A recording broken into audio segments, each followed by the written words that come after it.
Hi friends, so good morning and welcome you all to this new class. Today, as you see in the board, we have a new topic, we have a new lesson number 3, that is about drainage. Drainage means not the drain that is flowing at our surroundings to send away the wastewater. Here the drainage means the river system.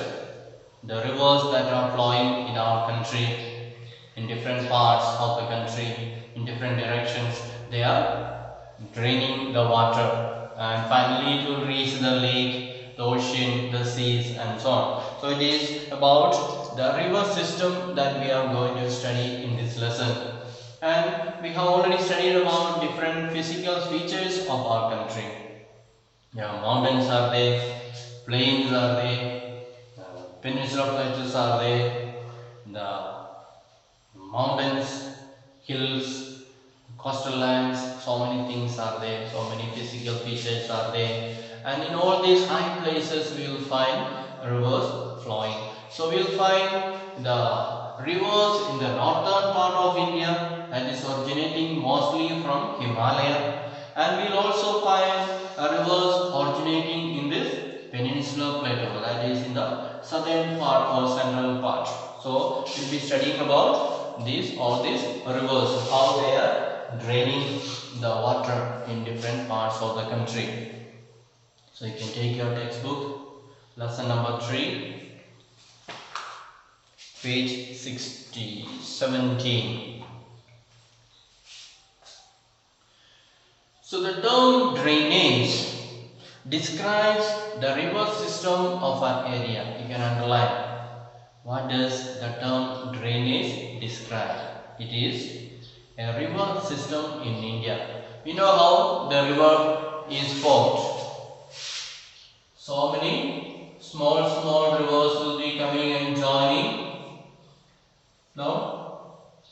That is so many. Then finally they become a very big river.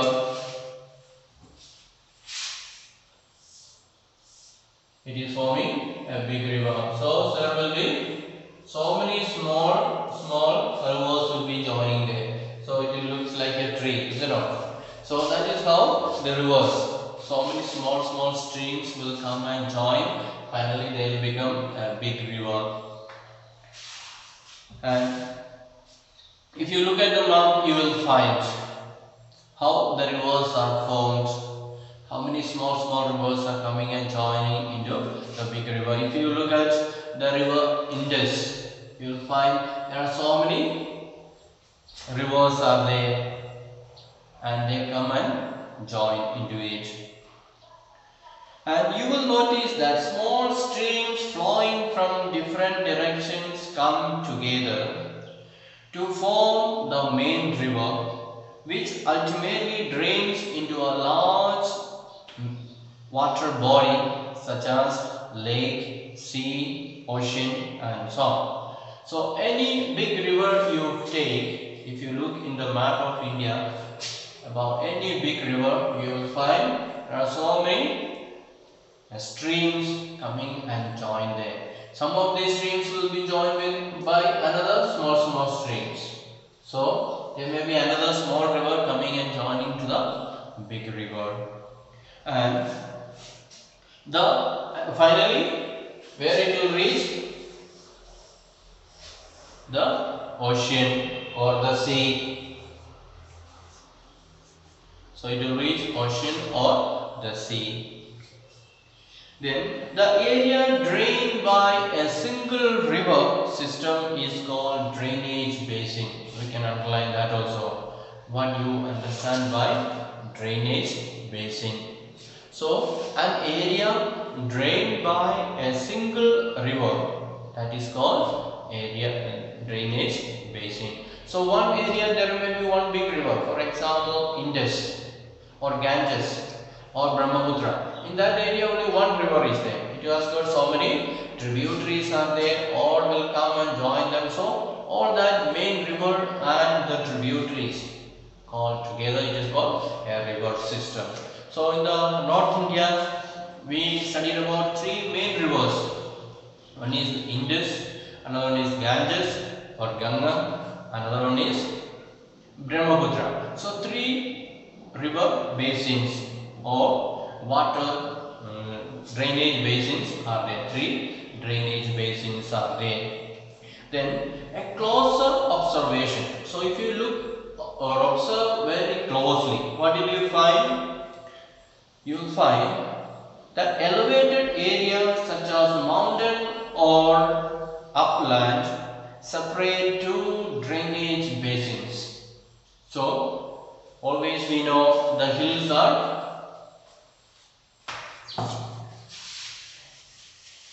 separating the rivers. For example, the mountains are, this is one mountain, then the valley. So these are mountains. So the water that is flowing here, it will flow down this side. It's enough. So it will be flowing this side. This water cannot flow this side. It's enough. Because this mountain is higher, it is dividing. And the water that flows here, it will be flowing this side. So one river will be flowing this side, another river will be flowing this side.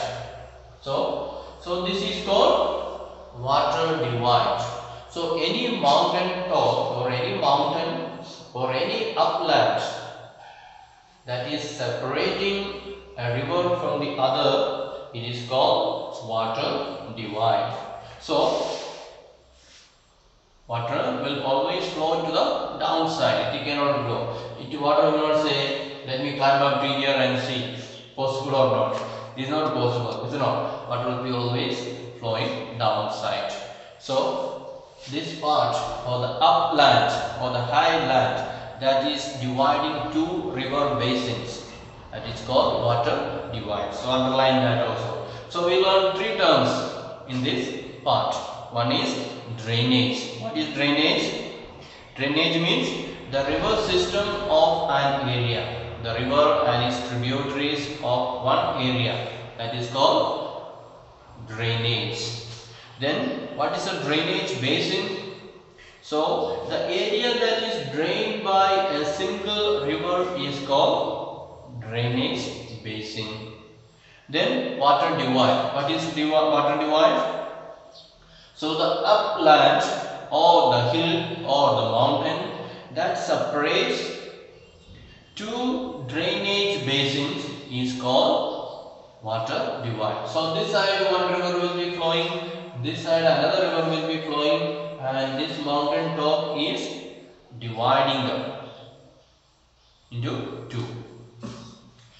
So that is just introduction, but there are important points are there. So try to read nicely again and again, and try to understand, learn it nicely.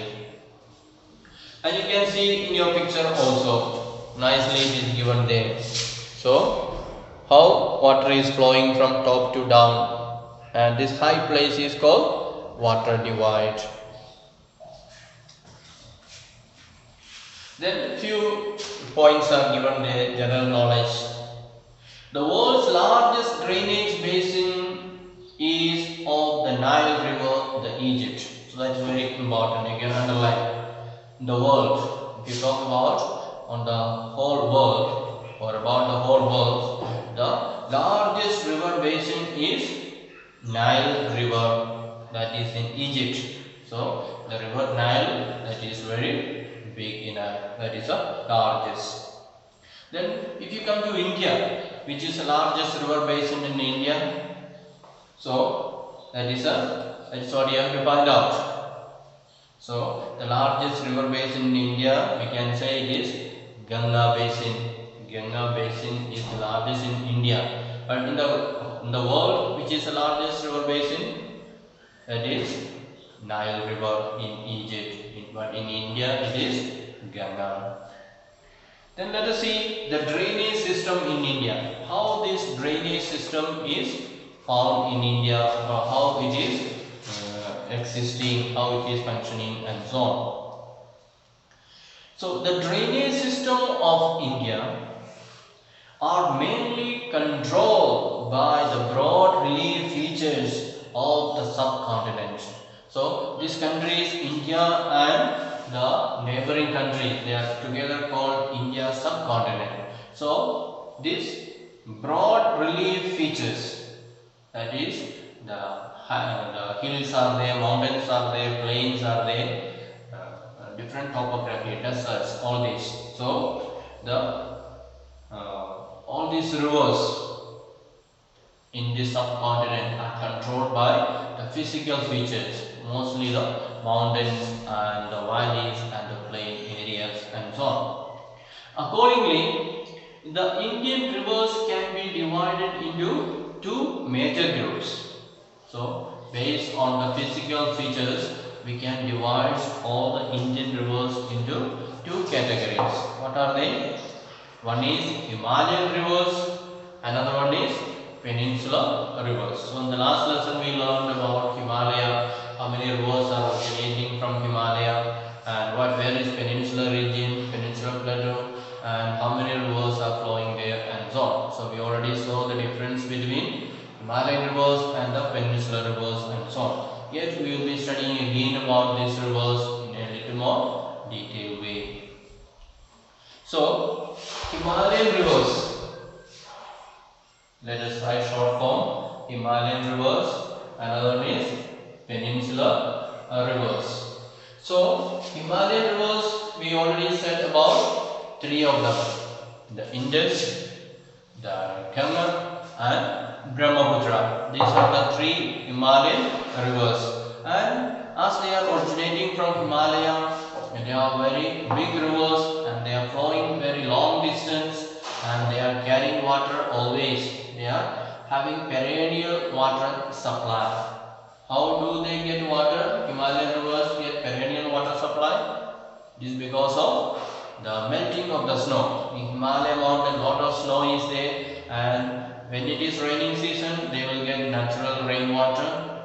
And when the rain is over, the climate becomes hotter, the temperature becomes high, and the snow starts melting, and that water will start flowing through these rivers. So Himalayan rivers are perennial. Throughout the year they have water. But the peninsular rivers are mostly depending on the rain. When there is no rain, they have no water. Let's see them. So apart from originating from the two major physiographic regions of India, so these are the two regions of India. One is Himalayan region, another one is peninsular region. And the Himalayan and the peninsular rivers are different from each other in many ways. So there is a lot of differences are there between Himalayan rivers and peninsular rivers. And most of the Himalayan rivers are perennial. Perennial, we already said. They are perennial means throughout the year, always they have water. It means that they have water throughout the year. So Himalayan waters, why do they have or how do they have water throughout the year? So they depend on either rain or snow, melting of the snow. So always they will have water. And these rivers receive water from the rain as well as from the melted snow from the lofty mountains. From the top of the high mountains, they receive the melted snow. It will be flowing down after melting, and that will reach the river. The Indus and the Brahmaputra originate from the north of the mountain ranges.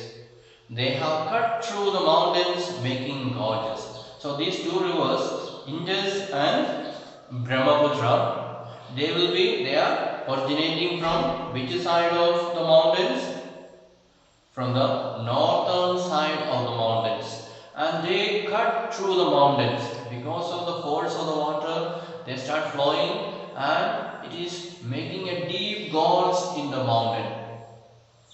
It is carrying away all the soil from that way on the way, and it will become deeper and deeper. You can see in your picture how water is flowing. It has become a very deep valley like.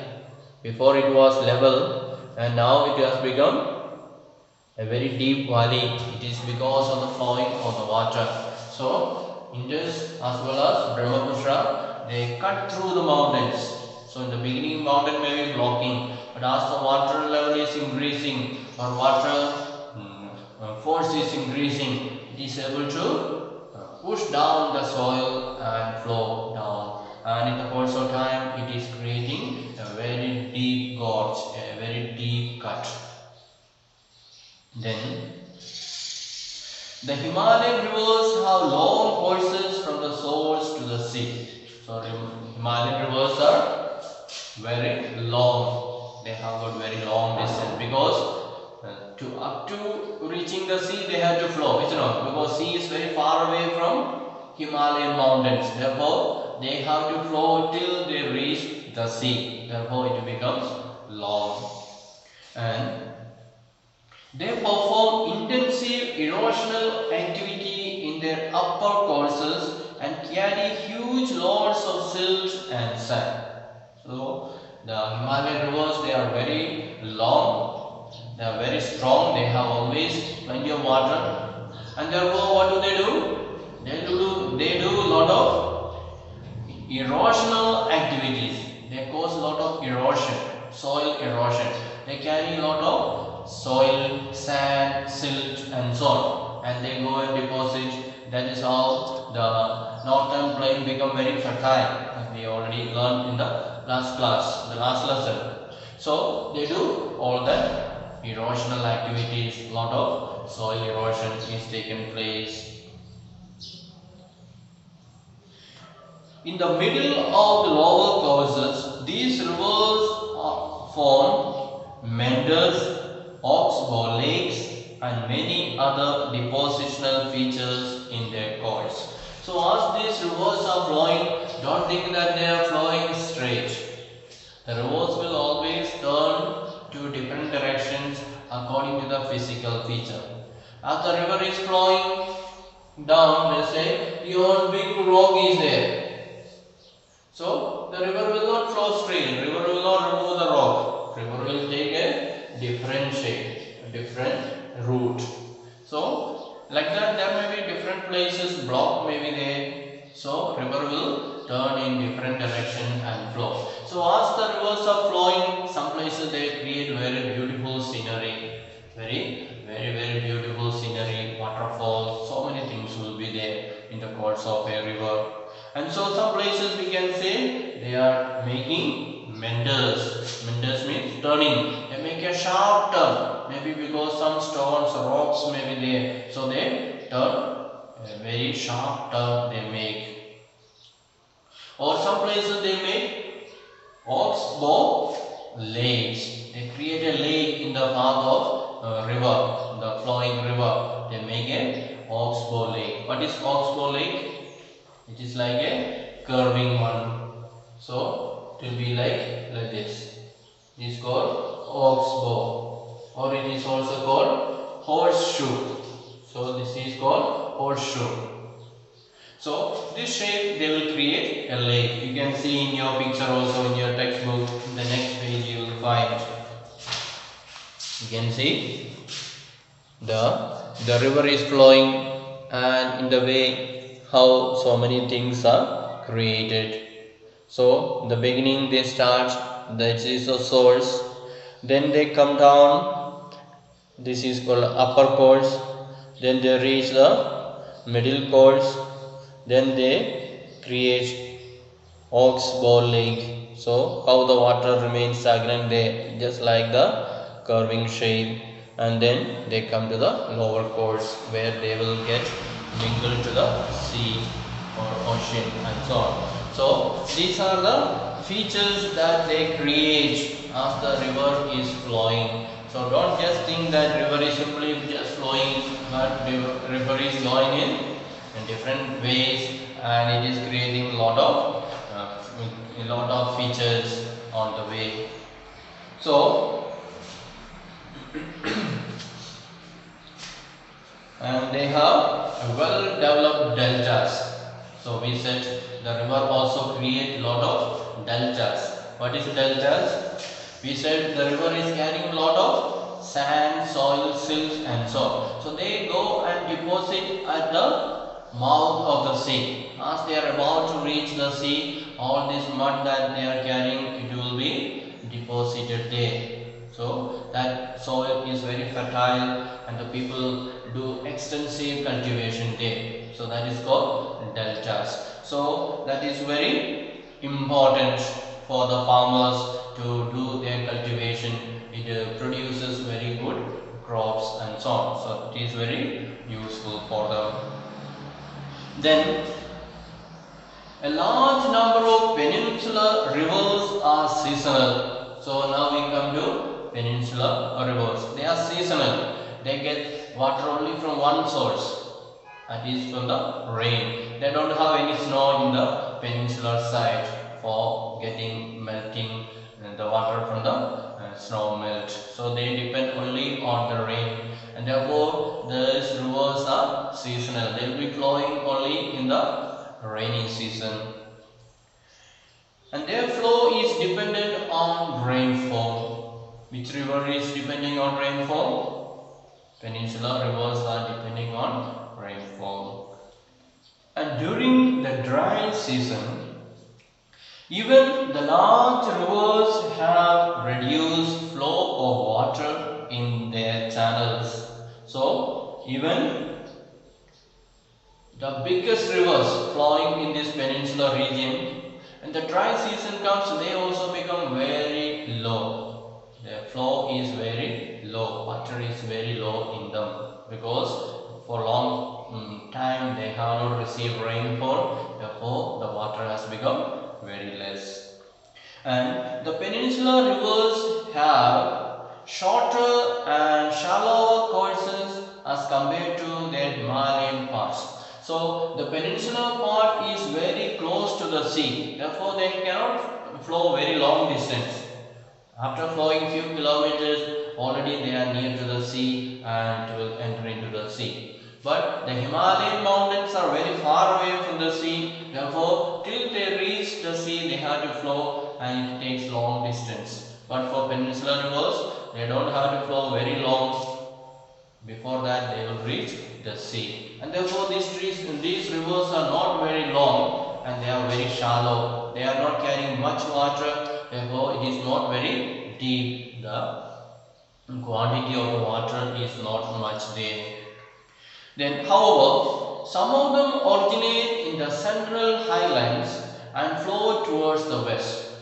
So some of these peninsular rivers are originating in this central highland. I hope you remember the location that we saw in the central highland where it is, and from there it will flow towards the west, that is towards the Arabian Sea.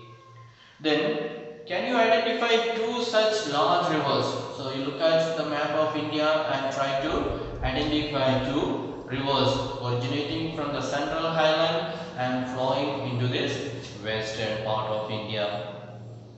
And most of the rivers of peninsular India originate in the western Ghats and flow towards the Bay of Bengal. So most of the other big rivers of this peninsular region, they originate from the western Ghats.